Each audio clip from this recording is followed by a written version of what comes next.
You're not blood related to your daughter, right?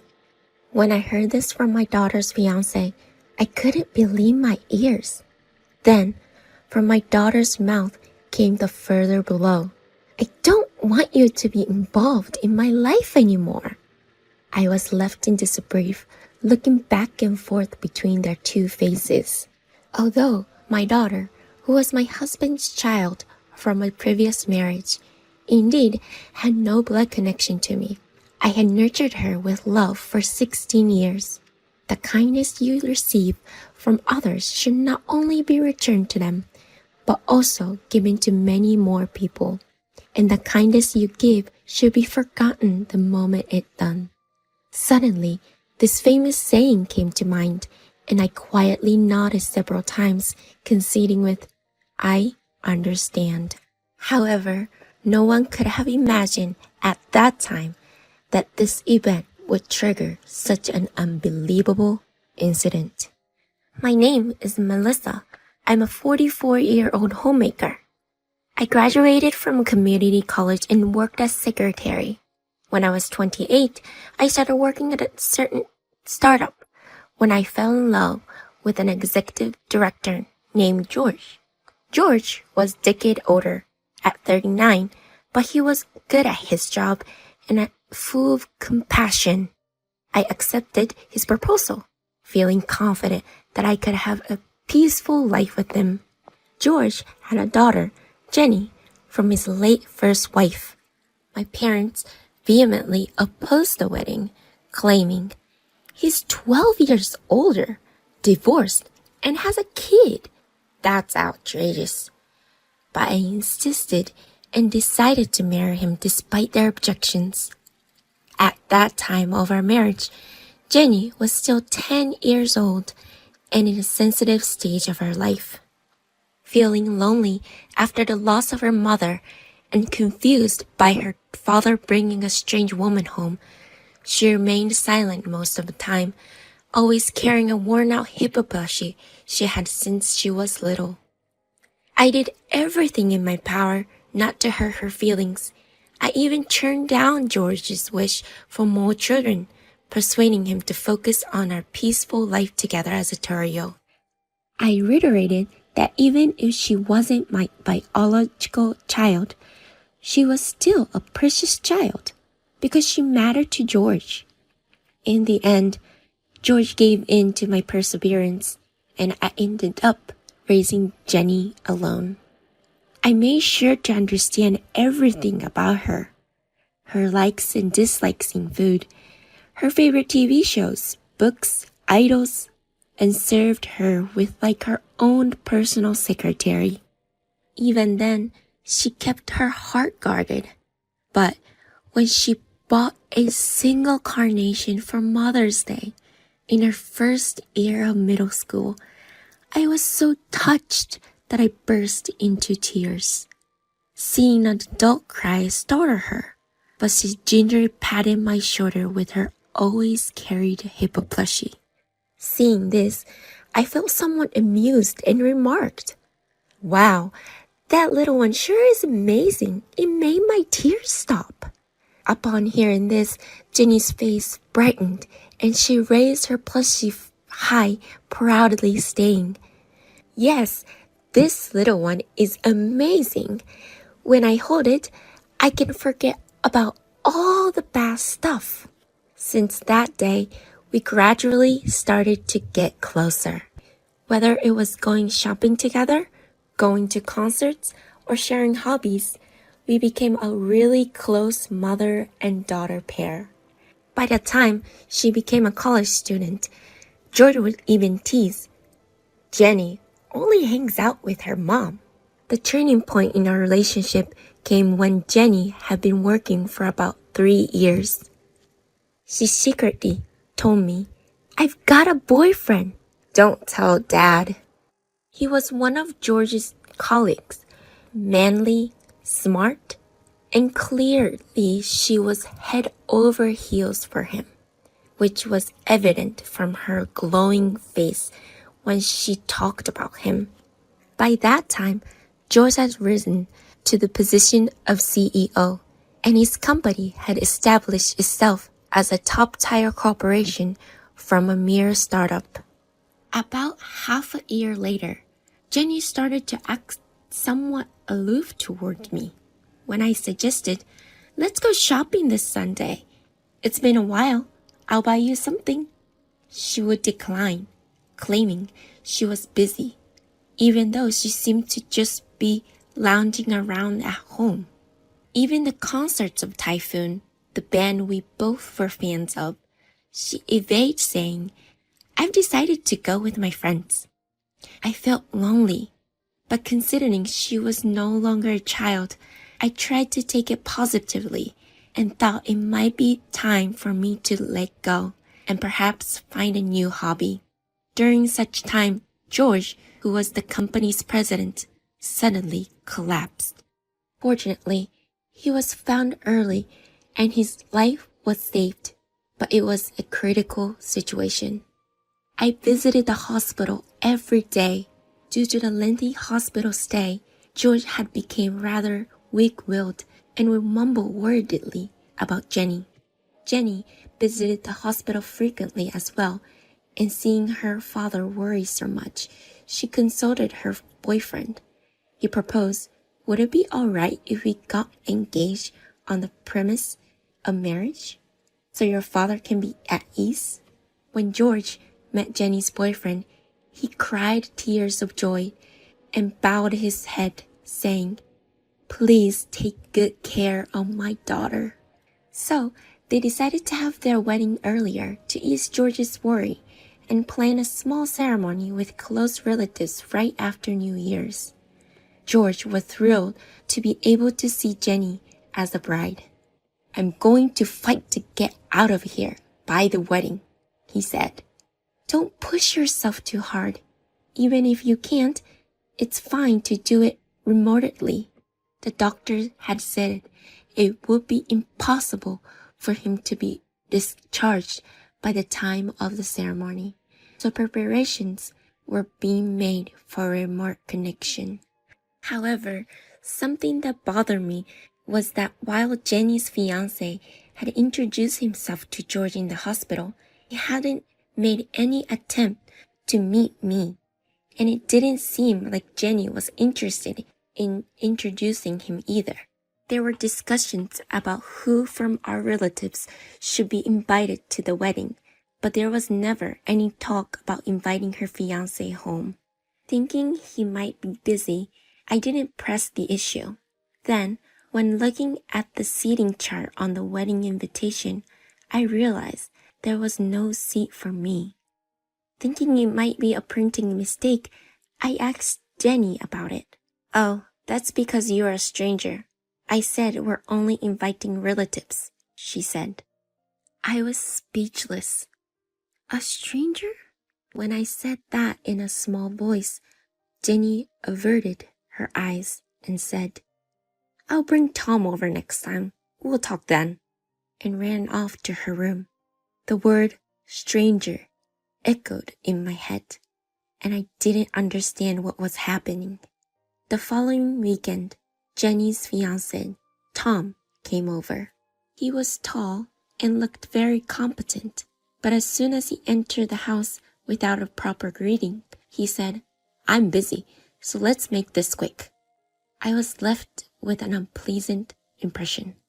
This didn't seem like a very good first impression for the man who was to be my future son-in-law. I served the two of them tea and took a seat on the sofa, starting with, "Thank you for making the effort to come over today. I really wanted to meet and have a proper conversation." In response, Tom said in an irritated tone, "I did say I'd keep it brief, right? Didn't you hear that? What's this all about?" He was putting pressure on me. So I politely explained, "Well, you see, you're going to be my son-in-law.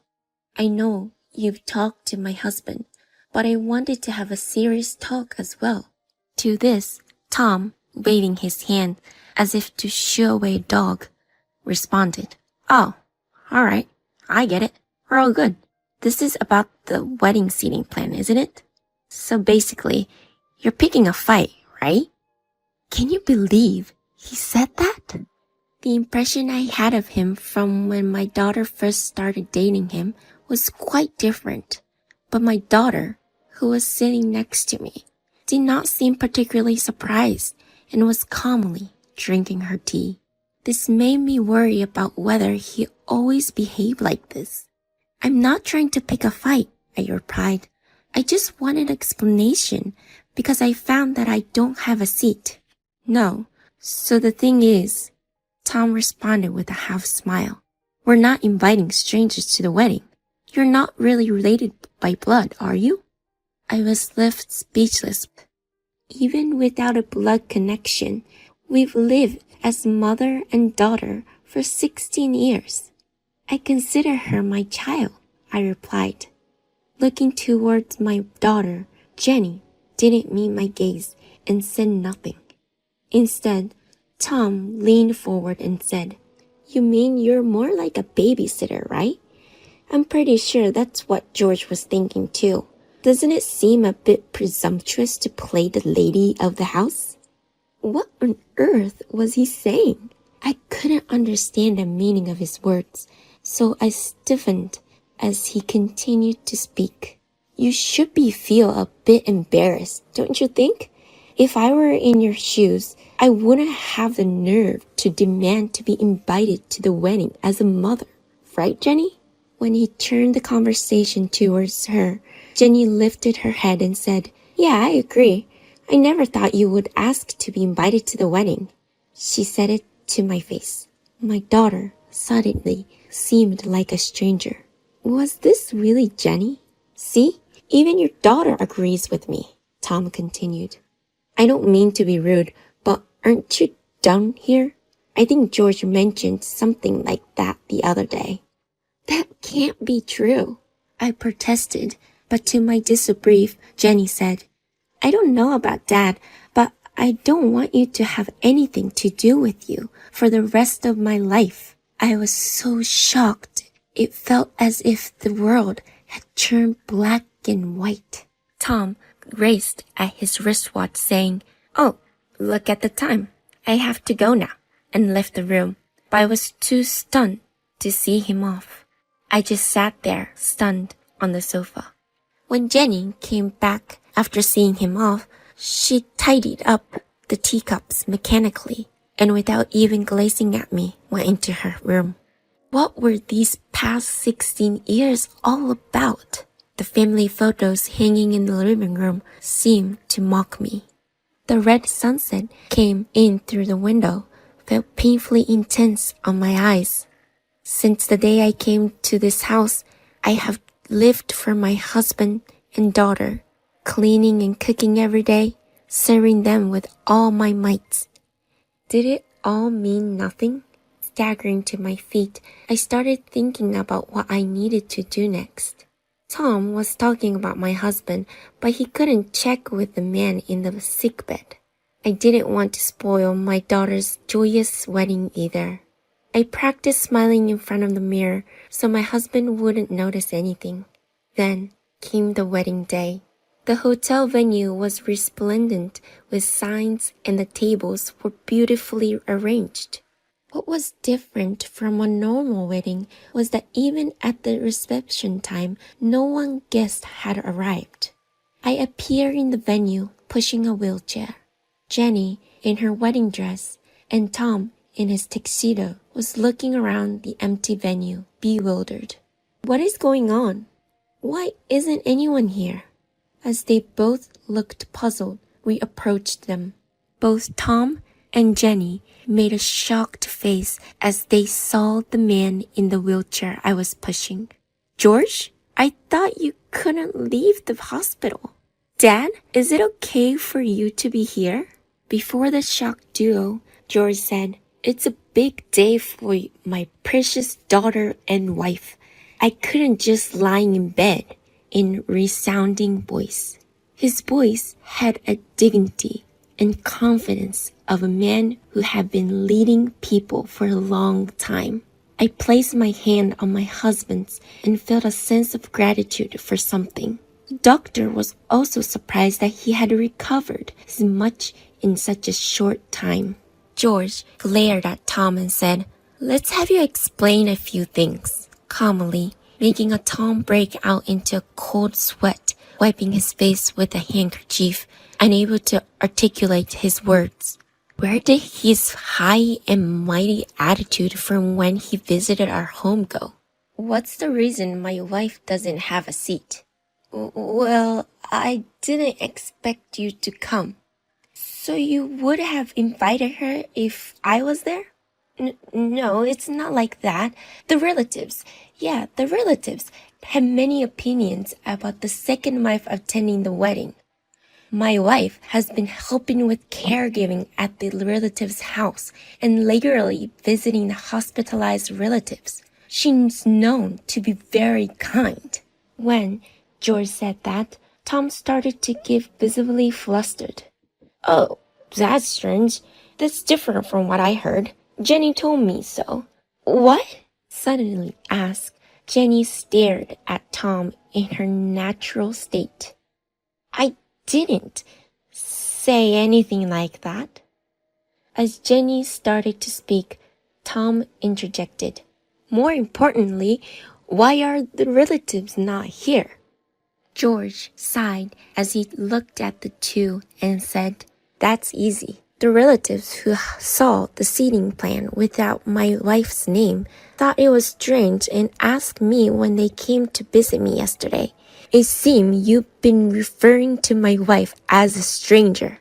His last words were filled with a terrifying anger. Even I, who was nearby, felt frightened.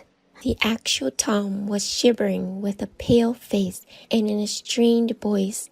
I was doing it for the boss. I thought it was for the best. Jenny agreed with me and sought agreement from Jenny again.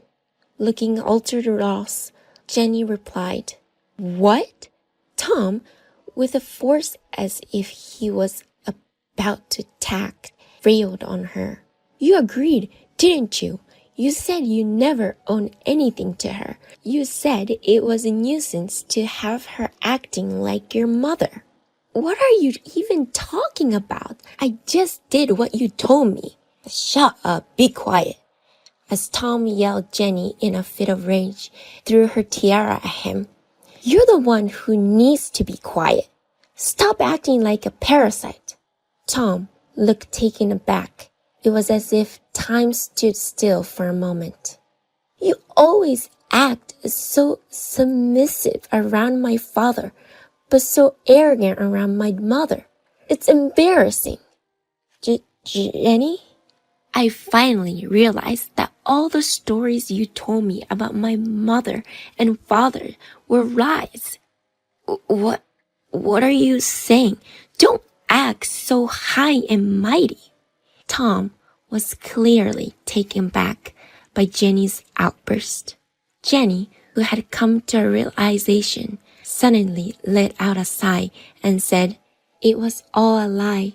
She then grabbed the hem of her white dress and started to cry. As I wiped away her tears with a handkerchief, my daughter looked up at me and began to mumble in a small, monotone voice. He told me that you married for the wealth. It struck me that I've never visited your family's home and that you had a relationship with my father before my biological mother passed away. He said you've been betraying us from the start. He mentioned that these rumors are going around the office. I let out a sigh and said, I only became your father's secretary after mother passed away, and I'm sorry, but my family was rich, so I wasn't after the money. But they disowned me when I married a divorced man. Jenny crumpled her face and said, I'm sorry, Mom, and clung onto me.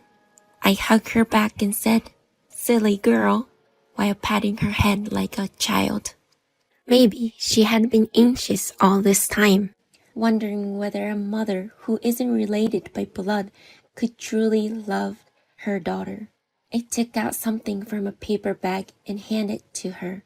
It was a stuffed hippo that she used to carry around her when she was young. I had taken it out of a storeroom. I thought you might need this today.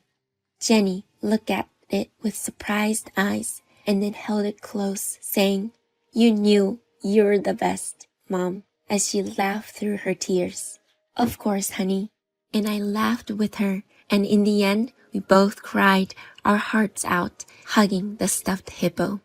We both could feel each other's loneliness through the warmth of our bodies. George looked at us and said, "Don't forget about your old man." We both burst out laughing. Poor Tom was left kneeling on the floor, dumbfounded. But when George said, "You will face the consequences.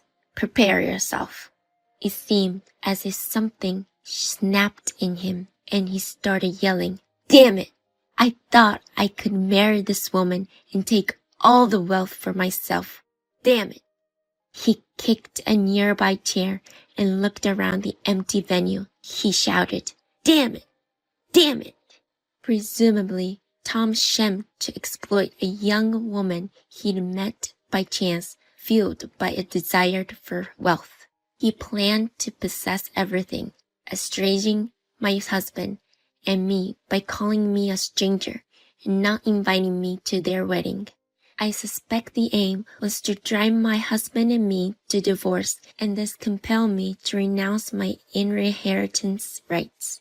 In other words, his plan to marry my daughter was entirely motivated by his desire to gain my husband's assets.